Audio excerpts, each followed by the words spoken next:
Steve Harvey had been hosting Family Feud for more than 14 years, and throughout that extensive tenure, he had encountered contestants representing virtually every conceivable background and life experience. His capacity to connect with people from diverse circumstances had been refined through decades in the entertainment industry, allowing him to create comfortable environments where contestants felt valued and heard regardless of their personal histories. On this particular May afternoon in 2025, as he prepared to welcome two families onto the stage for what appeared to be standard programming, Steve experienced that familiar intuition suggesting the episode would deviate significantly from routine taping. What would unfold over the subsequent hour would become one of the most emotionally powerful and psychologically complex moments in game show history, forcing everyone present to confront difficult truths about childhood trauma, survival, and the remarkable resilience of the human spirit in the face of unimaginable adversity. Before examining this extraordinarily moving story about surviving childhood abuse and building a meaningful life despite devastating early experiences, if you believe these conversations matter, because they give voice to survivors and remind us that healing is possible even after terrible trauma, please activate the like function and subscribe to our channel to ensure you receive future content exploring the strength and courage that define human survival. The Coleman family from Seattle, Washington stood ready to compete, and leading them was 34-year-old Angela Coleman. Angela presented as a composed professional whose warm smile and confident demeanor suggested someone comfortable in social situations and accustomed to putting others at ease. She had introduced herself during preliminary interviews as a clinical psychologist specializing in trauma therapy for children and adolescents, work that she described with obvious passion and deep personal commitment. Standing beside Angela were her husband Marcus, her two close friends from graduate school, and her mentor Dr. Patricia Chen, who had supervised Angela's clinical training and remained an important figure in her professional and personal life. The group demonstrated genuine affection and mutual respect, creating the kind of positive energy that translated well to television and made audiences invest emotionally in their success. What remained unknown to everyone in the studio, what Angela had deliberately chosen not to disclose in her application materials or preliminary conversations with production staff, was that her expertise in childhood trauma therapy derived from intensely personal experience that would shock viewers and force Steve Harvey to confront realities about child abuse that most people prefer to believe do not exist in civilized society. Angela Coleman had not always been the successful professional standing confidently on that stage. Her childhood had been characterized by abuse so severe and prolonged that her survival into functional adulthood represented a statistical anomaly that confounded even trauma specialists who studied resilience in abuse survivors. Angela had been born to parents whose own unresolved trauma, untreated mental illness, and severe substance dependencies had created a home environment where violence, neglect, and psychological abuse were daily realities rather than exceptional incidents. Her father had been an alcoholic whose drinking triggered explosive rage that he directed primarily toward Angela and her younger brother, subjecting them to physical beatings that escalated in severity as they grew older and as his alcoholism progressed. The physical abuse, while terrible, had represented only one dimension of the trauma Angela experienced throughout her childhood. Her mother, who struggled with severe depression and her own history of childhood abuse, had been emotionally unavailable and incapable of protecting her children from their father's violence. She had oscillated between periods of complete withdrawal, where she remained in bed for days at a time, and periods of manic energy, where she subjected Angela to verbal and psychological abuse that was arguably more damaging than the physical violence. Angela's mother had regularly told her that she was worthless, unwanted, and responsible for the family's dysfunction, creating a foundation of shame and self-hatred that would take decades to begin dismantling.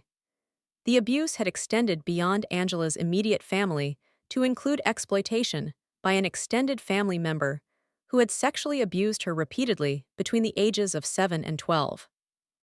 This individual had been a trusted figure, whom Angela's parents had allowed unsupervised access to their children despite subtle warning signs that other adults had apparently chosen to ignore or minimize. The sexual abuse had been accompanied by threats and manipulation designed to ensure Angela's silence, creating layers of shame, fear, and self-blame that compounded the trauma she was already experiencing at home. Angela had attempted to disclose the abuse to her mother on multiple occasions, but her mother had either dismissed her claims as attention-seeking lies or had become so overwhelmed by the implications that she had shut down completely, leaving Angela to conclude that speaking the truth only made situations worse and that she was fundamentally alone in her suffering. Throughout her childhood, Angela had developed sophisticated survival mechanisms that allowed her to function in school and social settings despite the chaos and violence that characterized her home life. She had become adept at reading emotional cues and adjusting her behavior to minimize conflict, skills that would later prove valuable in her therapeutic work, but that during childhood had been developed purely as survival strategies. She had excelled academically, recognizing instinctively that education represented her only viable escape route from the abusive environment that threatened to destroy her completely. Teachers had occasionally noticed signs that suggested problems at home, but Angela had become so skilled at deflecting concern and presenting a functional facade that most adults had accepted her reassurances and had not pursued deeper investigation. The turning point in Angela's life had occurred when she was 15 years old, and a particularly severe beating from her father had resulted in injuries that could not be hidden or explained away as accidental. A school counselor had noticed extensive bruising on Angela's arms and neck, and had insisted on speaking with her privately despite Angela's initial resistance. During that conversation, Angela had finally disclosed the full extent of the abuse she and her brother had been experiencing, including the physical violence from her father, the emotional abuse from her mother, and the sexual abuse from the extended family member. The counselor had immediately contacted Child Protective Services, initiating an investigation that would eventually result in Angela and her brother being removed from their parents' custody and placed in foster care. The foster care experience had been complicated and had included both positive and negative placements. Angela had initially been placed with a family whose primary motivation appeared to be the financial stipend provided by the state, rather than genuine concern for the children in their care. That placement had lasted only a few months before Angela had been moved to a second family, where she would remain for the duration of her adolescence. This second foster family, led by a woman named Dorothy who had dedicated her life to caring for traumatized children, had provided Angela with her first experience of stability, safety, and unconditional positive regard.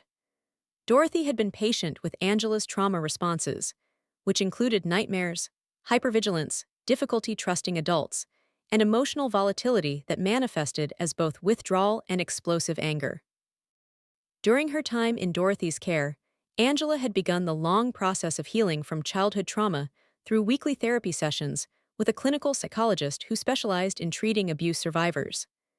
That therapist, Dr. Ellen Richardson, had introduced Angela to concepts about trauma, resilience, and the possibility of building meaningful lives despite devastating early experiences.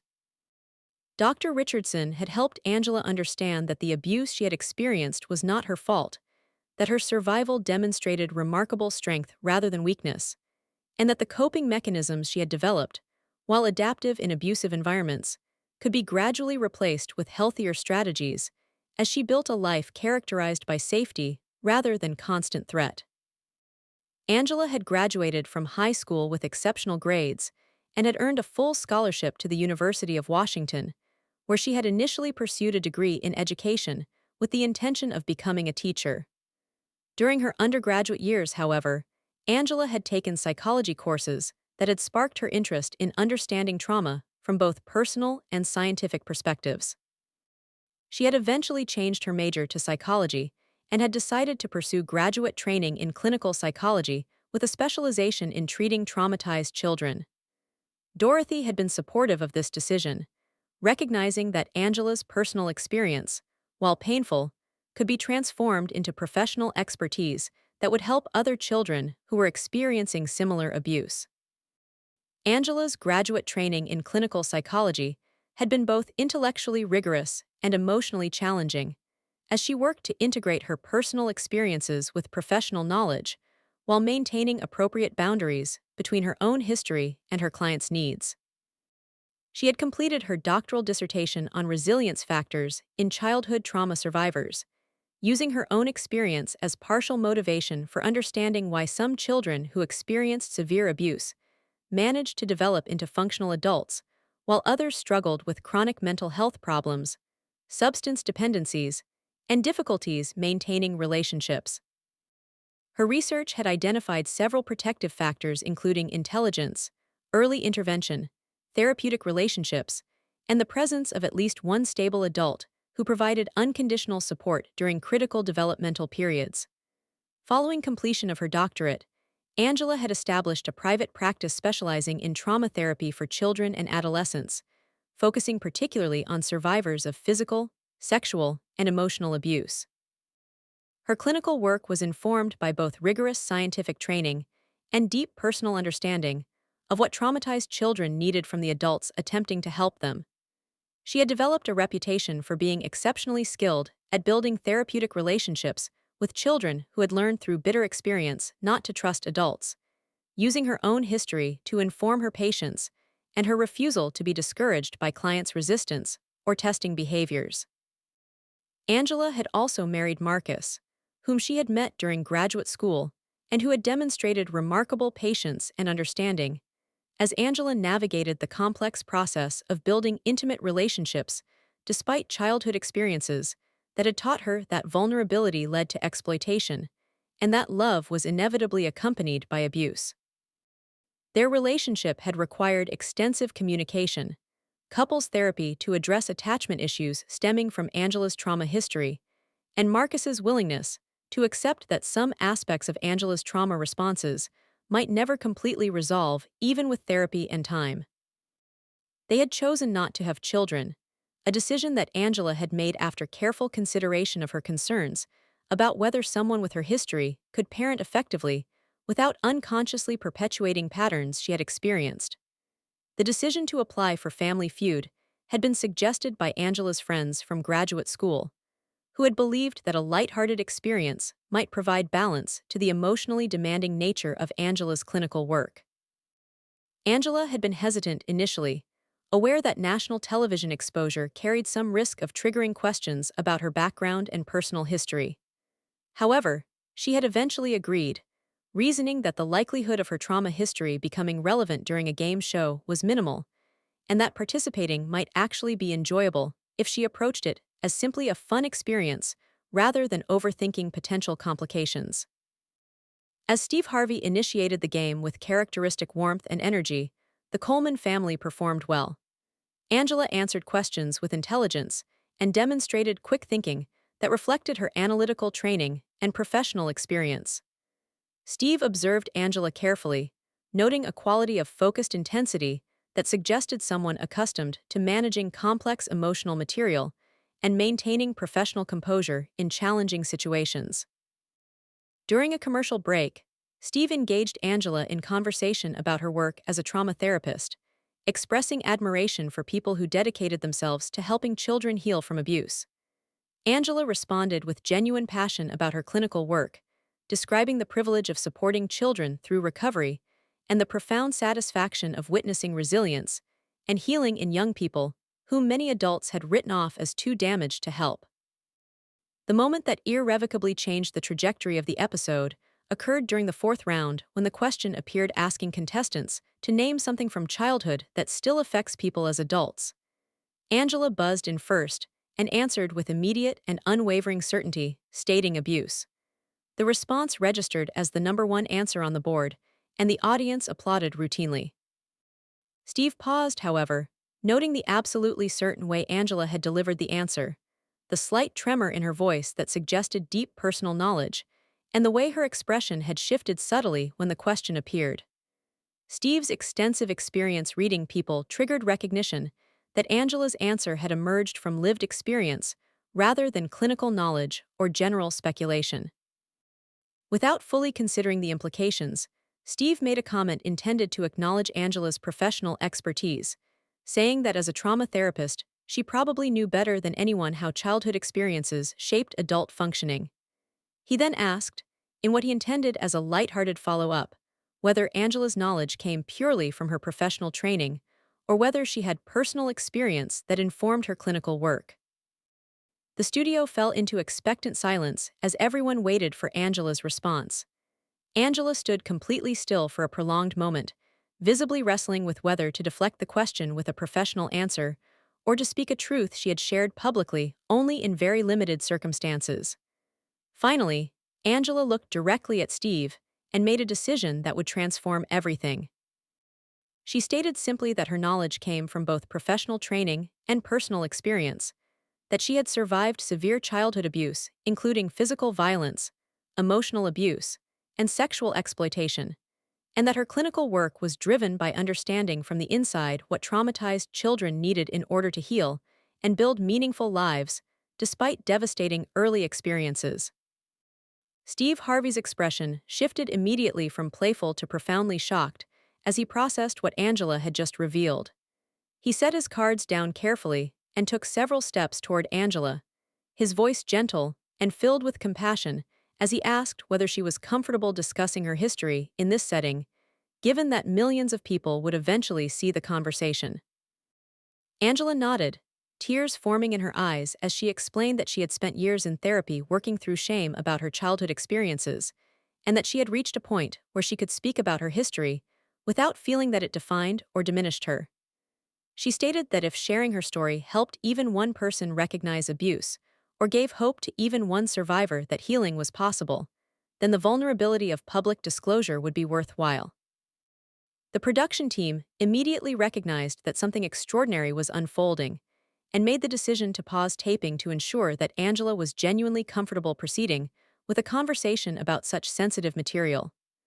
During the break, Steve spoke privately with Angela, asking her to consider carefully whether she wanted to discuss childhood trauma on a game show platform and whether she had support systems in place to manage any emotional aftermath from public disclosure.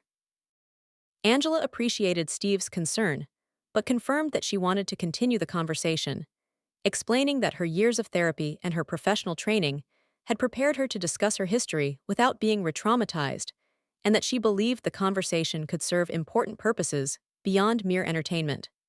When taping resumed, Steve created space for what would become one of the most psychologically significant and emotionally powerful conversations ever broadcast on a game show. He asked Angela, with remarkable sensitivity, to share whatever she felt comfortable sharing about her childhood experiences, making clear that she controlled the depth and detail of the disclosure and could stop at any point if the conversation became too difficult. Angela spoke with calm clarity about the physical abuse from her father, the emotional neglect and psychological abuse from her mother, and the sexual abuse from an extended family member, describing these experiences without graphic detail, but with sufficient specificity to make clear the severity and duration of the trauma she had endured. Steve listened with visible emotion, asking questions that demonstrated genuine desire to understand rather than merely extracting dramatic content for television. He asked Angela how she had survived those experiences psychologically, what had helped her endure, and what resources had been available to her during the worst periods. Angela explained that survival had involved dissociation, compartmentalization, academic achievement as escape, and an almost stubborn refusal to let her abusers destroy her completely. She credited her eventual disclosure at age 15 and subsequent placement with Dorothy, her foster mother, as the intervention that had saved her life and had given her the foundation necessary for healing and growth. Steve asked the question that many viewers would wonder about regarding how someone who had experienced such severe childhood trauma had managed to become a successful therapist, helping other traumatized children. Angela's answer revealed both her psychological insight and her hard-won wisdom. She explained that her personal experience, while painful, provided understanding of trauma's effects that purely academic training could never fully convey. She understood viscerally what traumatized children needed because she had been that traumatized child.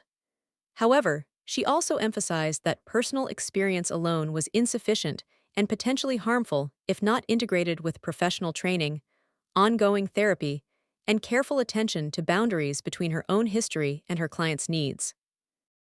If this story has moved you, if Angela's courage in speaking about childhood trauma has reminded you that survival is possible and that healing can occur even after severe abuse, please activate the like function and subscribe to our channel. Share this with individuals who need to hear that childhood trauma does not determine adult outcomes, and that with support, therapy, and determination, survivors can build meaningful lives. The story of Angela Coleman demonstrates that speaking truth about abuse serves multiple purposes, including personal healing, public education, and inspiration for other survivors who need to know that they are not alone and that recovery is genuinely possible.